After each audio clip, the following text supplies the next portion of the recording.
Hello viewers, आप देख रहे हैं मेरा YouTube channel professor Salim academy. आज हम नए चैप्टर का लेक्चर 1 स्टार्ट कर रहे हैं और इसमें हम बात करेंगे आज के टॉपिक में फेजेस ऑफ बिजनेस साइकिल की। बहुत इंटरेस्टिंग टॉपिक है, इसलिए आखिर तक जुड़े रहें मेरी इस वीडियो के साथ।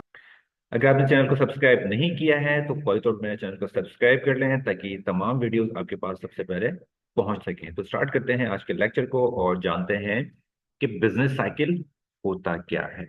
बिजनेस साइकिल के अंदर इकोनॉमिक एक्टिविटीज को डिस्कस किया जाता है और ये इकोनॉमिक एक्टिविटीज 10 से 12 साल के रिकॉर्ड पे बेस करती हैं। उसमें जो फ्लैक्चुएशन होती है यानी कि अप्स एंड डाउन होती हैं, उनका 10 से 12 साल का रिकॉर्ड अगर मेंटेन किया जाए तो वो मेंटेन किया हुआ रिकॉर्ड बिजनेस साइकिल कहलाता है। यानी कि आप कह सकते हैं कि मुल्क के अंदर जो मौशी हालात हैं, कभी अच्छे हो जाते हैं, कभी बहुत अच्छे हो जाते हैं, कभी खराब हो जाते हैं, कभी बहुत खराब हो जाते हैं। इन तमाम के तमाम जो हालात को अगर रिकॉर्ड कर दिया जाए और ये हालात 10 से 12 साल का रिकॉर्ड हो तो वो एक बिजनेस साइकिल का रिकॉर्ड बन जाता है। अब हम जान लेते हैं इस बात को इस एक ग्राफ के जरिए से।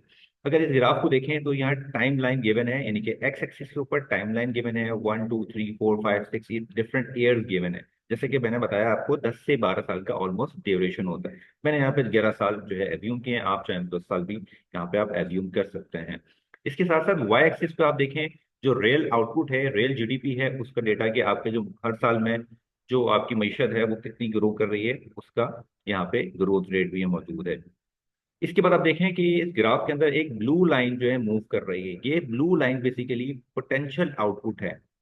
पोटेंशियल आउटपुट क्या होता है? किसी भी इकोनॉमी की एक एस्टिमेशन होती है कि कम से कम इकोनॉमी उस साल में या उन सालों के अंदर इतनी इतनी ग्रो करेगी। मिसाल के तौर पर अक्सर होता है ना कि आपका जो बच्चा होता है, आप कहते हैं मेरा बच्चा स्टडी के अंदर एकेडमी में बहुत अच्छा है और होपफुली इसकी अब इंटरमीडिएट के अंदर ग्रेड ए आ जाएगा। तो ये जो आपने एस्टिमेट किया है ये बेसिकली इस बात पे देख के किया है कि आपका बच्चा जो है बहुत अच्छा पढ़ता है। तो ये पोटेंशियल है आपके बच्चे का कि वो ए ग्रेड ला सकता है। अभी बच्चा आपका ए ग्रेड लेके नहीं आया, अभी ये एग्जाम से पहले की बात हो रही है, एक्चुअल परफॉर्मेंस की बात नहीं हो रही। जब आपका बच्चा एग्जाम में जाके एक्चुअल परफॉर्म करेगा और एग्जाम के अंदर भी ए ग्रेड लेके आ जाएगा तो आप कह सकते हैं कि हाँ, अब जो मेरा बच्चे का रिजल्ट है वो एक्चुअल रिजल्ट है। तो बिल्कुल इसी तरह से बिजनेस साइकिल में भी होता है कि जो एक पोटेंशियल होता है इकोनॉमी का, उसको हम पोटेंशियल आउटपुट से रिप्रेजेंट कर देते हैं। और ये पूरी ब्लू लाइन जो है ये पोटेंशियल आउटपुट को रिप्रेजेंट कर रही है। अब इस आउटपुट से ऊपर या इस आउटपुट से नीचे जो भी चीज आपको नजर आ रही है ग्रीन लाइन के अंदर, ये एक्चुअल आउटपुट है। यानी कि इकोनॉमी जो है पहले साल में इस पोजीशन पे है, दूसरे साल के अंदर इस पोजीशन पे है, तीसरे साल के अंदर इकोनॉमी जो है इस पोजीशन पे है। इस तरह से हर साल इकोनॉमी की जो अप्स एंड डाउन है, जो परफॉर्मेंस है, वो जो भी अप है या डाउन है, वो आपको यहाँ पे इस ग्रीन लाइन से शो हो रही है। हम यही इस ग्रीन लाइन के जो अप्स एंड डाउन है, इन अप्स एंड डाउन को डिस्कस करेंगे जो कि बिजनेस साइकिल के फेजेस कहलाते हैं।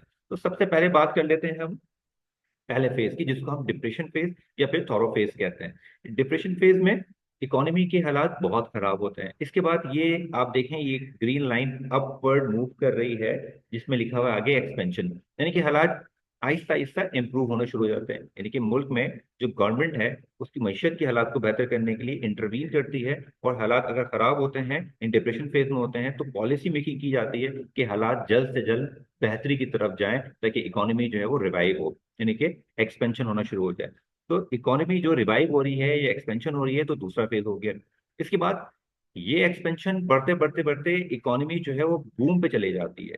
बूम पे मतलब पीक पॉइंट पे, यानी कि मैक्सिमम पॉइंट पे चले जाती है कि इससे ज्यादा इकोनॉमी आउटपुट जनरेट नहीं कर सकती, क्योंकि आपका पोटेंशियल आउटपुट देखिए नीचे है और आपका एक्चुअल आउटपुट ऊपर है। तो ये गैप बता रहा है कि आप पोटेंशियल से कितना ऊपर परफॉर्म कर रहे हैं, यानी कि आपके मुल्क की इकोनॉमी, पोटेंशियल इकोनॉमी जो है वो कितना ऊपर जाके एक्चुअल में परफॉर्म कर रही है। ये ग्रीन लाइन उसको रिप्रेजेंट कर रही है। इसके बाद अगर हालात या पॉलिसी मेकिंग कंटिन्यू नहीं रहती और गवर्नमेंट की तवज्जो नहीं रहती तो फिर ये पीक से कंडीशन जो है वो नीचे की जानी, यानी कि डाउनवर्ड गिरना शुरू हो जाती है, जिसको हम कहते हैं रिसेशन या इसको आप क्राइसिस भी कह सकते हैं। तो ये रिसेशन, ये जो कॉन्ट्रैक्शन है, ये बता रहा है कि जनाब कि आपकी इकोनॉमी जो है वो पोटेंशियल आउटपुट से भी नीचे आ गई है। और जैसे ही पोटेंशियल आउटपुट नीचे आ जाती है तो फिर वो दूसरा जो हमने फर्स्ट फेज पढ़ा था डिप्रेशन वाला फेज, तो वो फेज आ जाता है। तो इस तरह डिफरेंट फेजेस डिफरेंट ईयर्स में देखें आप, आपको नजर आ रहे हैं। तो जैसे जैसे पहले साल से लेके और ये 11वें साल तक इकोनॉमी जो है एक्चुअली परफॉर्म करती रही है, इस एक्चुअल परफॉर्मेंस को हमने ग्रीन लाइन से रिप्रेजेंट कर दिया।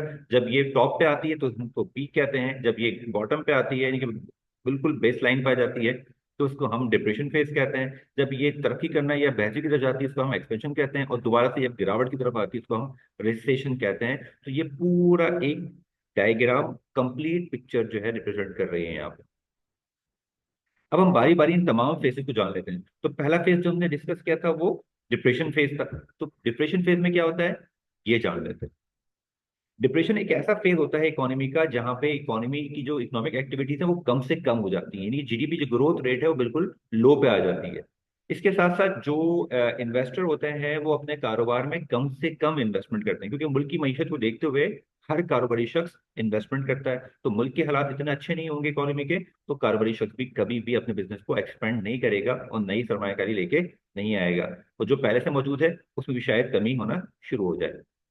इसी तरह से जब कारोबार नहीं चलेगा, इन्वेस्टमेंट नहीं होगी, तो जो बेरोजगारी है वो बढ़ती चली जाएगी। कारोबार नहीं नहीं रहेगा, कारोबार शट डाउन हो जाएगा या स्लो डाउन हो जाएगा, तो ऐसी सूरत में जो कारोबारी लोग होते हैं वो उनके पास जो लोग काम कर रहे होते हैं वो उनको फायर करना शुरू कर देते हैं, यानी नौकरी से निकालना शुरू कर देते हैं। तो इससे क्या होता है, नौकरी खत्म होना शुरू हो जाती है लोगों की और फिर बेरोजगारी में इजाफा हो जाता है।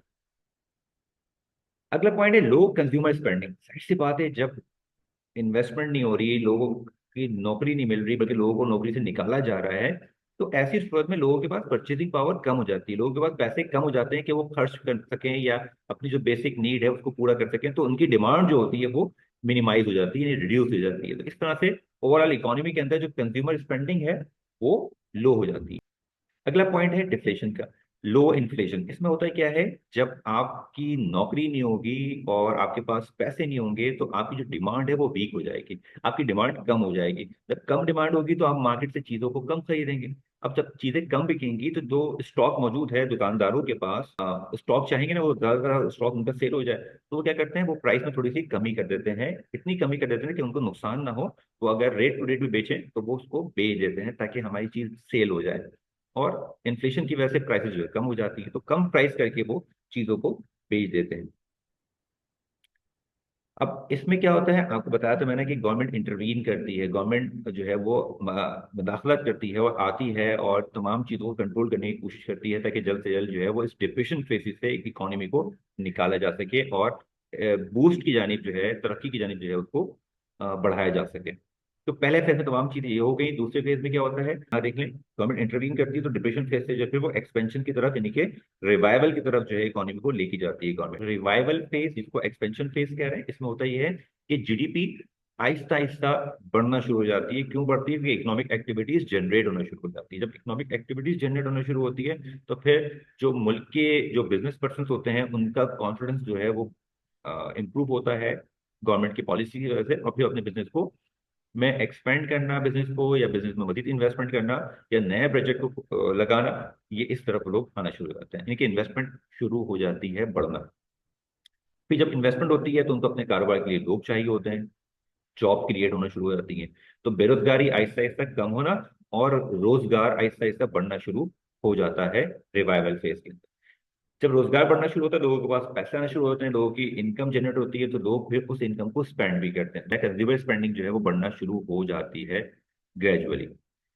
गवर्नमेंट जो है वो इन्फ्लेशन को थोड़ा सा इंप्रूव करती है लेकिन वो लो रखती है, वो ये नहीं चाहती कि हाई प्राइसेस हो और दोबारा से लोग जो है वो अपनी डिमांड को कम करते हैं, क्योंकि आहिस्ता आहिस्ता अब ये रिवाइवल फेज है, एक्सपेंशन फेज है, तो इसमें प्राइसेस का थोड़ा सा बढ़ना या स्टेबल रहना बड़ा जरूरी होता है ताकि जो बिजनेस पर्सन है उनका कॉन्फिडेंस भी बहाल रहे।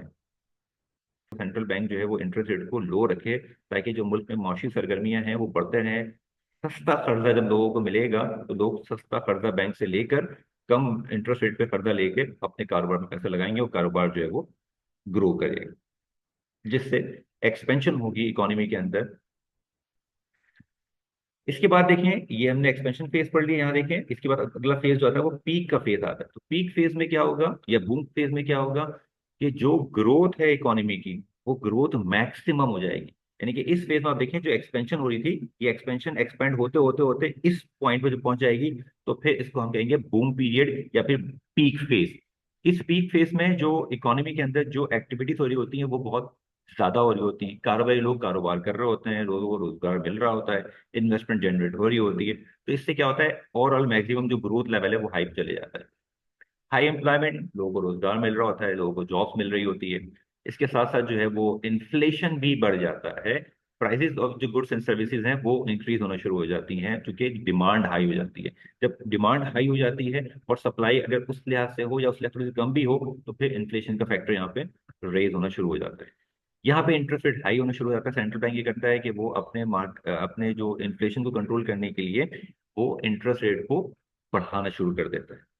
इस तरह से इन्वेस्टमेंट जो है वो बहुत ज्यादा चूंकि हो चुकी होती है इकोनॉमी के अंदर, क्योंकि ये पीक फेज होता है। तो जो बिजनेस पर्सन होते हैं जितना ज्यादा वो एक्सपेंड कर सकते थे अपने कारोबार को वो कर लेते हैं। मार्केट सैचुरेशन इस फेज में क्या होता है, बूम पीरियड के अंदर, चूंकि जो इन्वेस्टमेंट है वो मैक्सिमम हो चुकी होती है, जो लोगों की डिमांड है वो भी मैक्सिमम पहुंच चुकी होती है। इन्फ्लेशन जो है वो ज्यादा हो रहा होता है, और कंट्रोल करने के लिए सेंट्रल बैंक इंटरेस्ट रेट को बढ़ा देता है। तो ये सारी चीजें वो होती हैं जिससे मार्केट सैचुरेशन की तरफ चली जाती है, क्योंकि लोगों की जो मैक्सिमम कंजम्पशन होती है वो हो चुकी होती है। इससे मजीद कंजम्पशन को मजीद वो कंज्यूमर नहीं बढ़ा सकते, और जितनी प्रोडक्शन हो सकती थी वो प्रोडक्शन हो चुकी होती है, क्योंकि वो मैक्सिमम पॉइंट होता है कंजम्पशन का। ये देखें, ग्रीन लाइन बता रही है आपको, ये मैक्सिमम पॉइंट है इकोनॉमी का, जो एक्चुअल आउटपुट वो जनरेट कर रही है या प्रोड्यूस कर रही है। इससे ऊपर वो नहीं कर सकती। ये मैक्सिमम पॉइंट होता है, इससे ऊपर नहीं जा सकता। तो ये सैचुरेशन पीरियड हो जाता है बूम पीरियड के अंदर। इसके बाद आखिरी जो है वो कॉन्ट्रेक्शन या रिसेशन। ये देखें, अगर हम यहाँ देखें तो ये जो पीक के बाद रिसेशन का पीरियड आता है, अगर आप पीक के ऊपर गवर्नमेंट मेंटेन नहीं कर पाती इकोनॉमिक एक्टिविटीज को, तो ये फिर रिसेशन की जाने मूव कर जाता है। अच्छा, ये जो तमाम चीजें अप्स एंड डाउन नजर आ रही हैं आपको, ये लाजमी नहीं है कि वो एक एक साल 2 साल में हो सकता है कि आपका जो पीक का फेज हो वो इतना ज्यादा, देखें ये इस तरह से ऊपर आके यहाँ डाउन आ रहा हो। तो इकोनॉमी की पॉलिसी जो जनरेट होती है, गवर्नमेंट की पॉलिसीज होती हैं, बेसिकली वो डिसाइड करती हैं कि वो कितने टाइम तक जो है गवर्नमेंट की पॉलिसी स्टेबल है, जिससे जो है आप बूम फेज पे या एक्सपेंशन फेज में मौजूद है।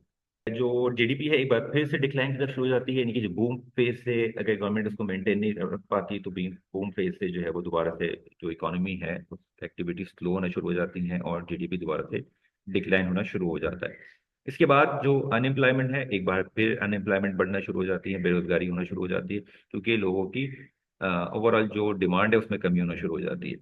इसके बाद क्या होती है, जो कंज्यूमर स्पेंडिंग है, वही बात हमने पढ़ी कि लोगों की डिमांड जो है वो कम हो जाती है, क्योंकि लोग जॉब ढूंढ रहे होते हैं, बेरोजगार होते हैं, और वो ज्यादा खर्च नहीं कर सकते। उनके पास जो है परचेजिंग पावर कम हो जाती है। इसके बाद जो इन्वेस्टर हैं बेसिकली वो हालात देखते हैं कि जीडीपी जो है डिक्लाइन हो रही है और गवर्नमेंट की कोई ऐसी बेहतर पॉलिसी नजर नहीं आती, तो वो भी फिर डिसीजन मेकिंग को डिले कर रहे होते हैं और एक्सपेंशन प्लान को वो कैंसिल कर देते हैं या डिले कर देते हैं, कि जब तक कि गवर्नमेंट की कोई बेहतर पॉलिसी या कोई ओपन पॉलिसी गवर्नमेंट की ना आए। तो इन्वेस्टमेंट भी एक तरह से रिड्यूस होना शुरू हो जाती है। कंपनी की जो प्रॉफिट अर्न कर रही होती है वो उनके प्रॉफिट में कमी होना शुरू हो जाती है, क्योंकि बिजनेस पर्सन मैक्सिमम प्रॉफिट चाह रहा होता है, और जब मार्केट के अंदर डिमांड कम होती है तो वो फिर कम प्रॉफिट रख के भी अपनी प्रोडक्ट को सेल करने की कोशिश करता है, जिससे उनके प्रॉफिट को उनका प्रॉफिट जो है वो कम होना शुरू हो जाता है। इसके बाद इंटरेस्ट रेट जो है वो लोअर हो जाता है। सेंट्रल बैंक दोबारा से कोशिश करता है कि इंटरेस्ट रेट को कम कर दे, ताकि लोग इंकरेज हो, इन्वेस्टर इंकरेज हो, लोग आके इन्वेस्टमेंट करें और कारोबार जो है चलना शुरू हो जाए।